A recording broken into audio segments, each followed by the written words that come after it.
Tuesday for me is going to be very technical for the most part, but the problem I have is that it gets boring. Technical gets boring. I'm going to introduce something in this conversation very quickly, but I wanted to just digest how my mind worked today. So two things came to mind when I woke up. One, a time machine, and two, a forest fire. All right, and they kind of have a lot to do with what I was thinking before I went to sleep. And what I was thinking before I went to sleep was I'm trying to solve, every time I finish my day, I try to solve a problem for the next day. And usually it's forward thinking solutions with technology for people that work with my business, right? And I didn't know that it was this easy to solve the problem, but I wanted to make sure that I had the problem sorted out. And my brain was in two different directions because I was thinking about a time machine and a forest fire. So this is a disclaimer. I want to say out loud that I do understand what's going on. It's a changed world. Everybody says the new normal, etc. And it's hard. I understand. And there's a lot of unhealth, and then there's a lot of death, etc. And so it's hard sometimes to say certain things, because why would you want to talk about business, right? Like, I get it, there's a lot more to talk about, but it's what I do best, and it's how I communicate, right? So I'm not trying to only be in that realm, but it's what I know best. So it's the kindest way I can help without focusing on the negative, right? And so, okay, so number one, time machine. This is an easy one. Everybody wishes they had one, because they could, change something in the past that would affect the present. And so that came to my mind because I want to make sure people realize that it's Tuesday, April 14th, 2020. And this is going to go on for a lot longer.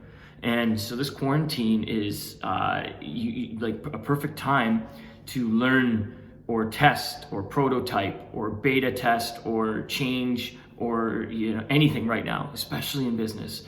And so I built a little Google sheet in which what I was doing is I'm going to have columns where it's like the column 1 is going to be the business, column 2 is going to be the owner, and column 3 is going to be the ACE team member, like one of the people that I would consider the most optimized, efficient, willing to learn people in their team.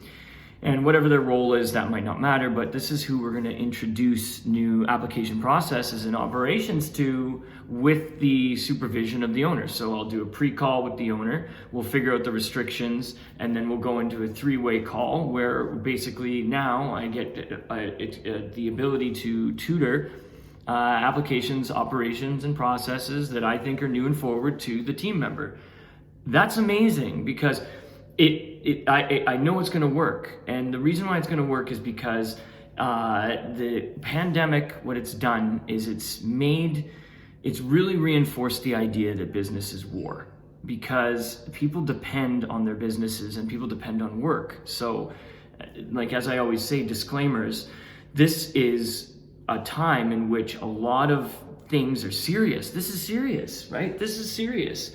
So you have to treat business as serious. So let's not relax during this time when we can utilize the time to upgrade things internally and externally in our business.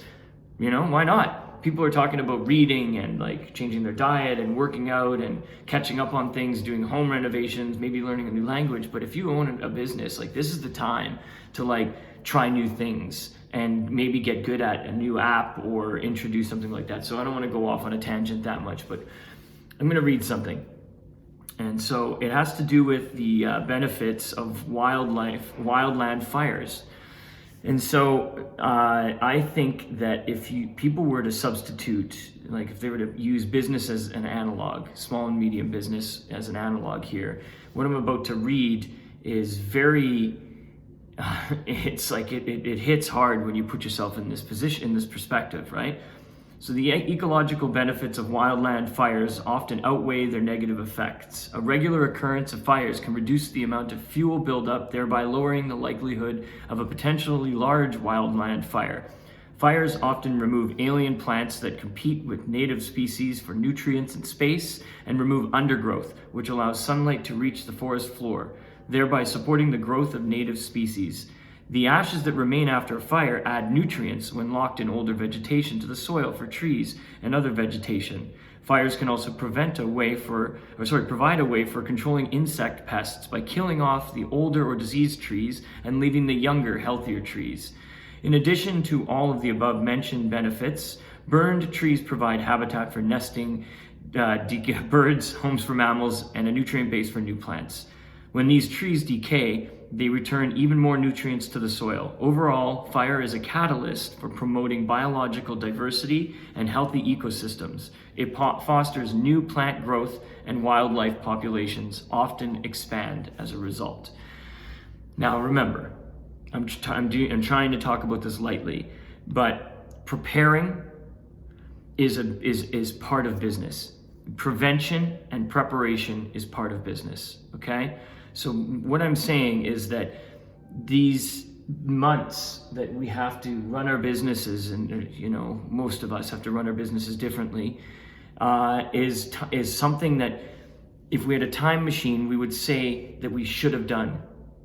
Like that's why I always say the "I told you so" when it comes to business prevention and preparation for worst outcome. This is the time.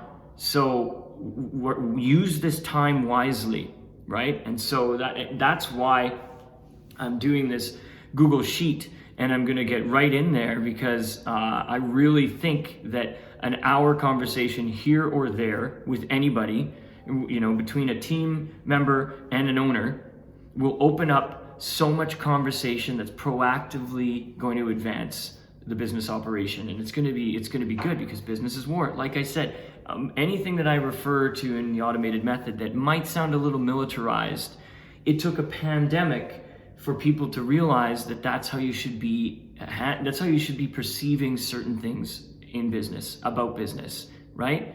Like you can't take your mind off of the competition, right? You can't take your mind off of new technology and changing and the evolution of business, and you can't be stagnant, because those are the people that right now are probably wishing they had a time machine.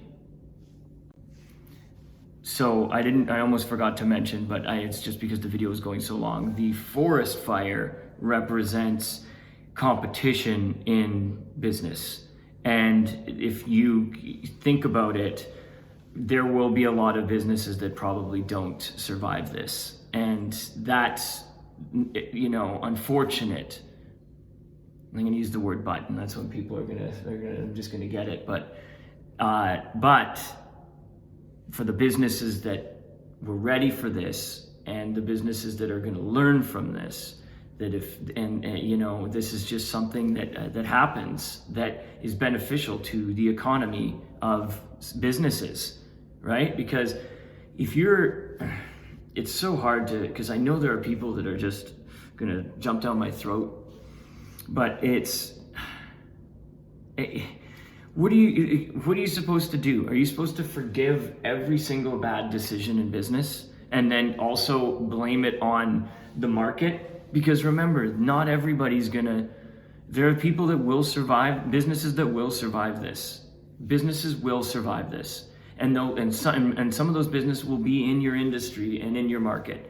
And so, the only thing that I can say is that competition is there. It's a healthy competition, and you should have been aware that there might be something that could happen that could take you for a ride in a direction you don't want to go, right? And if you didn't believe that, well, now you're forced to believe it. And there are businesses that will be able to survive this, and the ones that can't survive this, well, they're going to open up the market. And they're gonna open it up, so I imagine 10 businesses, going down to 5 in the same market, local in a geographic location. So when you have, I think I always like to say, before this, I would joke about how there's too many small businesses doing the same thing. Well, this is a perfect example of survival of the fittest in business, right? And that's where I'm trying to, I only do well with these videos if I get honest. And so I have to do this way, or I don't get it out, right? And it just doesn't, or it's boring. So I just wanted to say, like, I do feel, but you got to put your business, your business suit on, and you got to say, well, that's not personal, it's business. And so I feel like that story of a forest fire is, can be used to describe what's going to happen in post-quarantine, or what's happening right now, and what's going to be extremely accentuated and prevalent in post-quarantine. So yeah.